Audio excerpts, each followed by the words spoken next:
Good morning, everybody. Welcome to JK classes.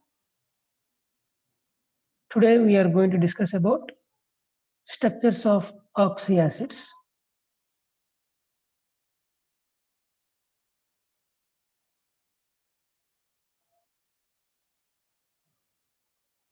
Structures of oxyacid.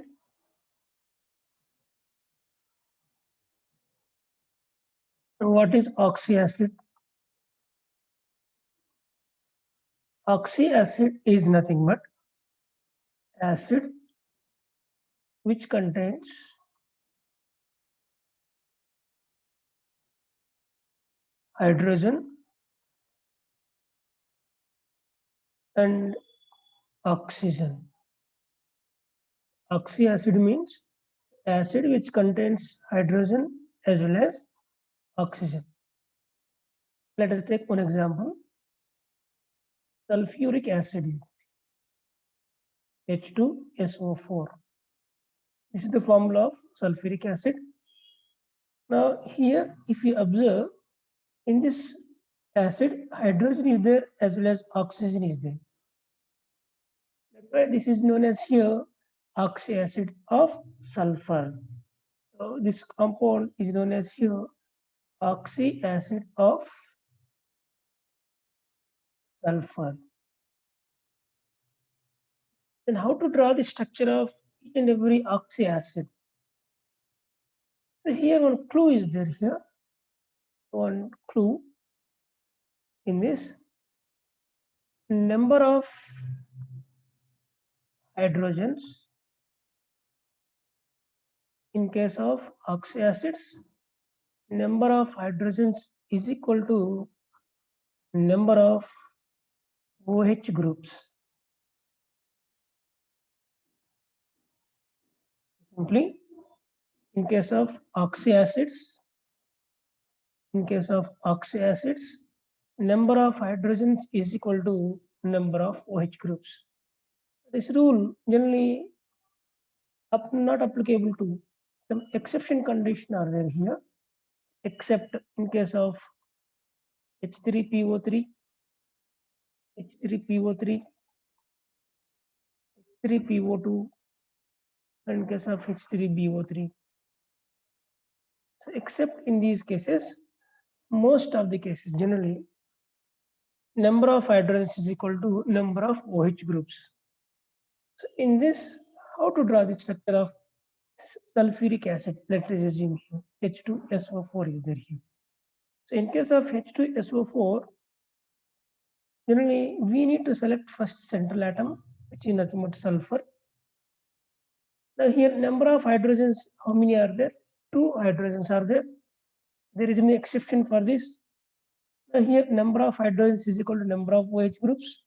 Now how many OH groups are there? 2 OH groups are there. Write 2 OH groups around this particular sulfur. I am writing 2 OH groups. Now rest of the species, obviously here oxygen is available. How many oxygens are there?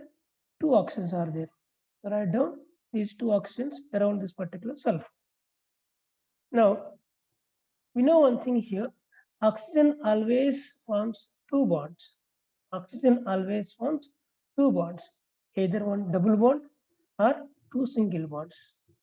Now here if you observe, oxygen and sulfur, obviously it has to form a double bond only. Whereas here also double bond. And if you observe here in case of OH, one bond is already there in between oxygen and hydrogen. Now one more bond only it can form. So here OH and here also OH.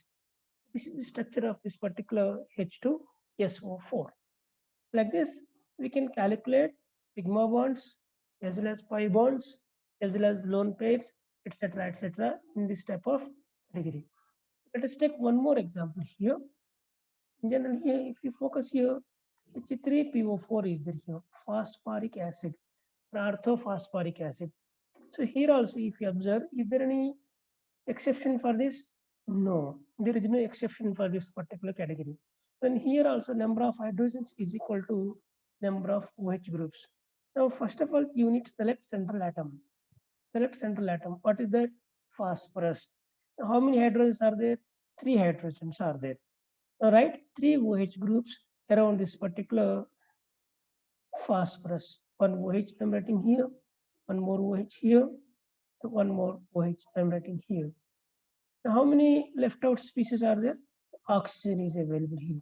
So write oxygen here. Oxygen always forms 2 bonds. So write that particular bond here. Simply here in this category, OH, one bond, one more bond, one more bond. Here, one double bond will be there here. Why? Because oxygen always forms 2 bonds, either one double bond or 2 single bonds. So like this, you can write any oxyacid structure, any oxyacid structure. For these case, is H3PO3, H3PO2, H3BO3. So I hope you understood this particular topic. So try to write some more oxyacid structures like H2SO3,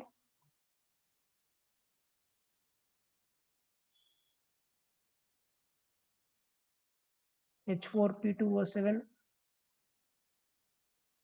etc. etc.